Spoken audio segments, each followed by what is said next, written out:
Տիկին Հակոբյան, ինչպես գիտենք, օրերս կանխվեց Հայաստանում ահաբեկչություն, իշխանության յուրացում, զանգվածային ակարգություններ կազմակերպելու օպերացիա,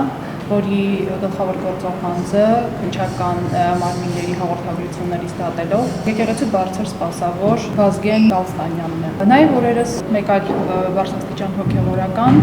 Շիրակի թեմի առաջնորդ Միքայել arczepiskopos Աջապահյանը կալանավորվեց Հայաստանում հեղաշրջում անելու կոչերի համար։ Տիկին Հակոբյան, ձեզ համար սպասելի էր, որ եկեղեցին կարող է Հայաստանում ընդդեմ իշխանության նման գործողությունների պլան մշակի եւ հաշվի առնելով, որ ինչպես եկեղեցու տարբեր սպասավորներ են շատ սիրում կրկնել, եկեղեցին դարեր շարունակ, երբ որ մենք պետականություն չենք ունեցել, ստանձնել է պետության ֆունկցիաներ։ Նախ խնդրում եմ ձևակերպումներում զգույշ լինենք, ոչ թե եկեղեցին է տերորիզմ կազմակերպել, այլ եկեղեցու որոշ սպասավորներ, որովհետև այդ նույն եկեղեցում մենք ունենք շատ արժանի, բարոյական, իրենց կոչմանը արժանի հոգևորականներ։ Այս երկու նախկին սրբազանների հետ կապված մենք բազմաթիվ անգամներ տեսել ենք խնդրահարույց հայտարարություններ, գործողություններ, ինչու ոչ, դեռևս 1 տարի առաջ էր, մայիս ամսին, որ Բագրատ Գալստանյանը ազգային ժողովի բակում,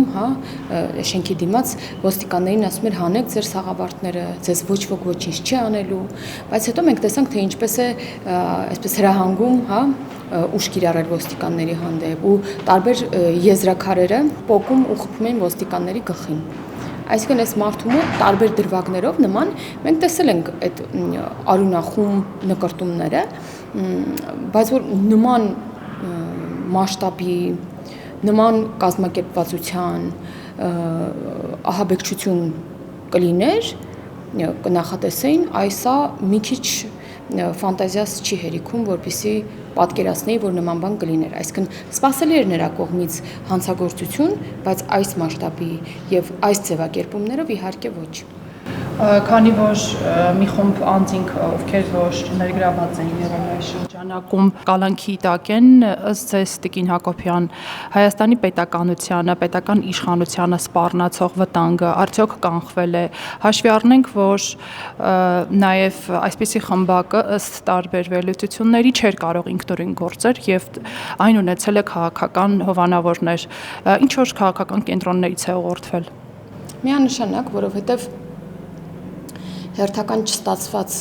շարժումից հետո Սերժ Սարգսյան եւ Ռոբերտ Քոչարյան զույգը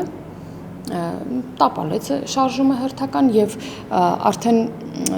Ռոբերտ Քոչարյանը շատ անկեղծորեն հայտարարեց, որ պետք է գտնեն մի հոգևորականի, որը ավելի ընկալելի կլինի հասարակության կողմից եւ իրեն դարձնել, այսպես ասած, իրենց համախմբող եւ առաջնորդ եւ դրանից հետո Բագրատ Գալստանյանը սկսեց այդ իր շարժումը Կիրանցից, այսինքն այն, որ սրան աջակցել են ընդդիմադիր ուժերը, սա միանշանակ է, ինքը քաղաքական կոնսուլտացիաների էր գնում այս երկու ուժերի դաշնակցության եւ հանրապետականների հետ, հանրապետականի եւ դաշնակցության պատգամավորներն էին, որ գնում էին եւ նրա կողքն են կանգնում այդ շարժումների ընթացքում ելույթ են ունենում հարթակից եւ անգամ այս ահաբեկչությունը կանխելուց հետո այս ուժերը ելի շարունակեցին աջակցել իրենց համախմբողին։ Այսինքն այն, որ Բագրատ Գալստանյանը միայնակ չէր պլանավորել այս ամենը, սա միանշանակ է, նաև իր ձայնագրության մեջ տարբեր ուժերի անուններ է տալիս, տարբեր անհատների անուններ է տալիս, որոնք այսօր օրինակ պատգամավորներ են, ով պետք է ֆինանսապես ապահովեր ջարդարարներին, ով պետք է նախագիծ բերեր ազգային ժողով, որպեսզի հանրային լսումներ լիներ եւ իրենք լծվեին ազգային ժողով։ Մի խոսքով շատ ուղիղ է կապը եւ կարծում եմ, որ սա նաև վերջին ահաբեկչական, այսպես ասած, փորձը չէ, որովհետև մենք սրանից առաջ էլ մի քանի անգամ եղել է, որ բացահայտել ենք սպասվող ահաբեկչությունը եւ կարծում եմ, որ սրանց մնացել է միայն մարդասպանությամբ գալ իշխանության, այնպես որ երևի էլի կշարունակեն, բայց ես վստահ եմ, որ մեր իրավապահները նույն զգոնությամբ էլի կշարունակեն ծառայությունը եւ կբացահայտեն մեր պետականության դեմ հերթական հարձակումը։ Ձեր ընդդիմադիր գործընկեր Գեղամ Մանուկյանը Հայաստան խմբակցությունից այն օրը, երբ որ Շիրակի թեմի առաջնորդին փորձում էին ձերբակալել իրավապահները, Մայրաթորի ղողանջող զանգերի ներքո ասում էր, որ սա նոր սարդարապատ է ժողովուրդ, դուրս եկեք փողոցներ, պաշտպանեք եկեղեցին եւ այլն, տեր կանգնեք հայրենիքին։ Տիկին Հակոբյան, ի՞նչն է պատճառը, որ ժողովուրդը փողոց դուրս չի գալիս եւ չի սատարում եկեղեցուն, եկեղեցականներին, արդյոք այն պատճառով, որ եկեղեցականները հարգանք չեն վայելում հանրության շրջանում, թեև ինչպես սոցհարցումներն են պնդում, եկեղեցին այն կառույցն է, որը հանրության շրջանում 60%-ից ավելի հեղինակություն է վայելում։ Ի՞նչն է ըստ ձեզ պատճառը։ Նախ 60%-ից ավելի հեղինակություն չի վայելում եկեղեցականը, այլ կարող է այդ տոկոսը ավելի բարձր լինել, ենթադրում եմ, որովհետև նայած հարցադրումն ինչ է, հա, ես էլ որպես քրիստոնյա իմ եկեղեցուն վստահում եմ, իմ հավատին վստահում եմ, եւ նման դեպքում ես էլ կասեի այո նման հարցմանը։ Եթե եկեղեցականներն ունեին նման վարկանիշ, ապա այս ուժերը կսպասեին եւ հաջորդ ընտրություններին այդ մեծ ռեյտինգ ունեցող հոգեվորականներով կմասնակցեին ընտրությունների, ոչ թե ահաբեկչություն կկազմակերպեին։ Ինչ վերաբերում է ձեր հարցի մյուս կտորին, օրինակ տեսեք, երբ որ հարձակում էր գործել Ադրբեջանը Լեռնային Ղարաբաղի վրա, բնակչության վրա խաղաղ, երբ որ Ադրբեջանը հարձակում գործեց Հայաստանի սուվերեն տարածքի վրա 23 թվականին, այդ եկեղեցու զանգերը չղողանջեցին։ Եվ նմանատիպ շատ դեպքերն է, որ քաղաքացիներին ուղղորդում է կողմնորոշվել, վստահել այդ եկեղեցականին, թե ոչ։ Եվ երբ որ նույն փաստերը դնում են իրար կողքի, հասկանում են, որ սրանք ուղղակի պրոյեկտն են նախկին իշխանությունների կամ այսօրվա ընդդիմության եւ այսօրվա ընդդիմախոսն են ԿՊ-ին։ Այսինքն շատ ուղիղ քաղաքական պայքար է, քաղաքացին էլ ընտրում է ինքը վստահի օրինակ իշխանությանը, քաղաքացիական պայմանագրին, թե ընդդիմությանը եւ որոշ եկեղեցականներին։ Ձեր խոսքից հետևում է, որ իշխանությունը նորմալ կվերաբերվի, եթե եկեղեցին իր սպասավորներով որոշի դադարեցնել հոգևոր գործունեությունը եւ զբաղվի քաղաքականությամբ։ Մենք չենք որոշում դրան։ Իրավական դաշտում տեղի ունենա։ Մենք չենք որոշում դրան ինչպես վերաբերվել, սահմանադրությունը հստակ սահմանում է, իրանք ոչ մի խոչընդոտ չունեն մասնակցելու քաղաքական process-ներին, եթե դուրս գան վեղարի տակից։ Այսինքն ոչ եկեղեցականի անվան ներքո մասնակցեն, այլ դադարեցնեն, կարգալույց լինեն եւ որպես քաղաքացի իհարկե որոշները նրանցից երկքաղաքացի են, այդ հարցն էլ պետք է լուծեն, որովհետեւ նույն օրենսդրությամբ չի կարող երկքաղաքացին օրինակ վարչապետի թեկնածու լինել։ Այնպես որ մենք դրան վերաբերմունք չունենք, մենք օրինականությամբ ենք առաջնորդվում, օրենքը եթե թույլ է տալիս, այո, իհարկե։ Չեք բացառում, որ 2026 թվականի խորհրդարանական ընտրություններին եկեղեցին նույնպես ներկայացված կլինի քաղաքական կուսակցության կամ գուցե այլ ֆորմատով։ Ես հույս ունեմ, որ նման ինստիտուցիոնալ ճանապարհով կգնան, այդ մարդիկ ունեն նկրտումներ, կարող են կարգալույց լինել, կարող են իբրև քաղաքացիական անձիկ իրենց քաղաքացիական անուն ազգանունով կուսակցության դաշինքի ներքո կամ մասնակցել ընտրություններին, ես դրան շատ նորմալ կվերաբերվեմ, բայց ելի եմ ասում, նրանց հույսը վեղարն է, խաչն է եւ մարդկանց հավատն է առաստված։ Նրանք սրա վրա են հիմնվում, բայց սա իրենց հետ բացարձակ կապ չունի։ Գոնե այս վերջին իրադարձությունները, գիտեք, պետքա եկեղեցին շատ երկար փորձի այս հայտարարության տակից դուրս գալ, որովհետեւ եկեղեցու պատերի ներսում arczepiskopos-ը, բարձրաստիճան եկեղեցականը, փաստորեն մեկը տերորիստական ակտեր նախապատրաստում, մյուսը ռազմական հեղաշրջման փորձերի կոչ է անում, այն էլ բազմաթիվ անգամներ։ Սա եկեղեցու համար ամենամեծ հարվածն է եւ սրա տակից պետք է մեր եկեղեցին փորձի պատվով դուրս գալ, որպեսզի ոչ եկեղեցին, ոչ մեր ուրեմն ինքնությունը, այսպես ասած, չտուժի այս որոշ մարդկանց քաղաքական նկարտումներից։ Եվ ինչպես պետք է լինի պատվով դուրս գալը, ձեզ ինչ գործողություն պետք է անի, այլ Գարեգին բն Կտրիչ Ներսիսյանը չի անցում վարչապետի հորդորին, չի թողնում վեհարանը, այս process-ը երկարաձգվում է, ըստ ձեզ երկու բարձրաստիճան հոգևորականների կալանավորումից հետո Գարեգին բի խոհեմ քայլը որը կլինի։ որը պետք է իմ հույսը այն է, որ այդ նույն եկեղեցական ժողովը պետք է իրական հարցեր քննարկի, իսկ այսօր իրական հարցն այն է, որ որոշ եկեղեցականներ արատավորում են մեր եկեղեցու անունը եւ պետք է որոշում կայացնեն, ես ընդհանրակարգ չգիտեմ, բայց կարգալույծ արվեն այդ մարդիկ եւ ես հույս ունեի, որ այս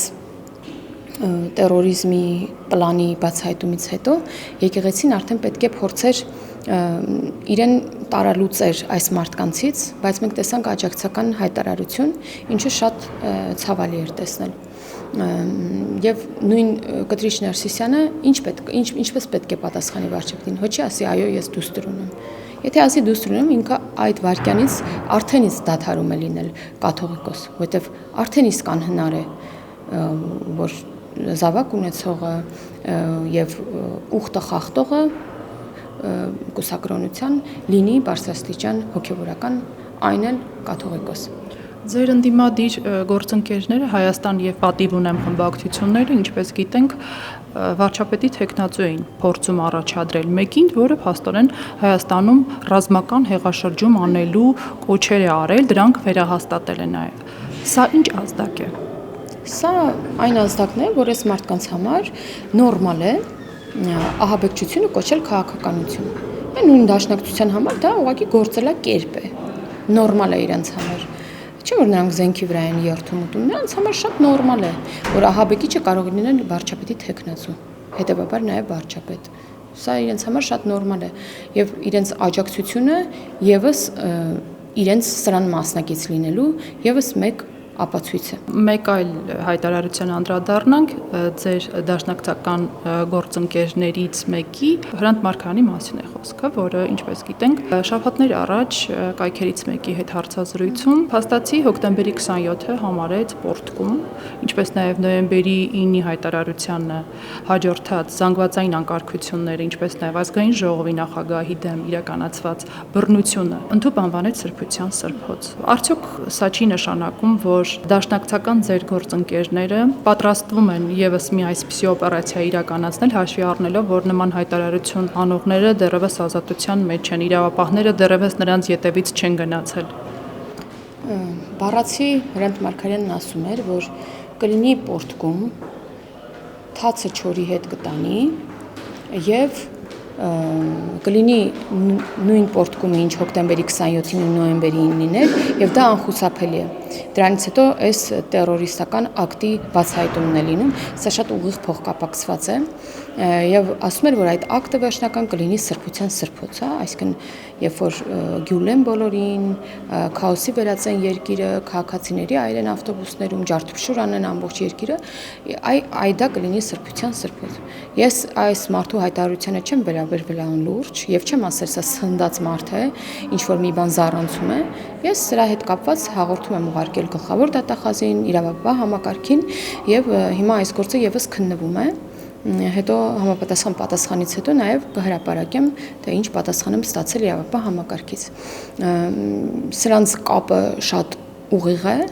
շատ ուղիղ է կապը նաև Սամվել Կարապետյանի եկեղեցու կողքին կանգնելու, սրանք բոլորը պետք է նույն զամբյուղում հավաքել, դիտել իբր մի մեծ, այսպես ասած, ակտի տարբեր օղակներ, այնպես որ ոչինչ պատահական չէ, այո, մեր պետականության, մեր երկրի անվտանգության դեմ պլանավորված էր տերորիստական, ահաբեկչական գործողություն, որի ես հիմա ինձ թույլ եմ տալիս անմեղության կանխարգելված անգամ չհարգել, որովհետև այն փաստերը, որը ձայնագրությանը զուգահեռ բռնագրավել է քննչական մարմինները այս մարդկանց տներից, իրար կողքից դնում նաև հայտարարությունները, այս ամեն ինչը շատ ուղիղ ապացուցում է, որ վերջնական դատավճիռը եւս լինելու է այնպիսին, ինչպիսին մեր առաջին այսպես տպավորությունն է եղել։ Շնորհակալություն Տիկին Հակոբյան։ Շնորհակալ։ Չմոռանաք հավանել տեսանյութը եւ բաժանորդագրվել Civic AM-ի YouTube-յան էջին։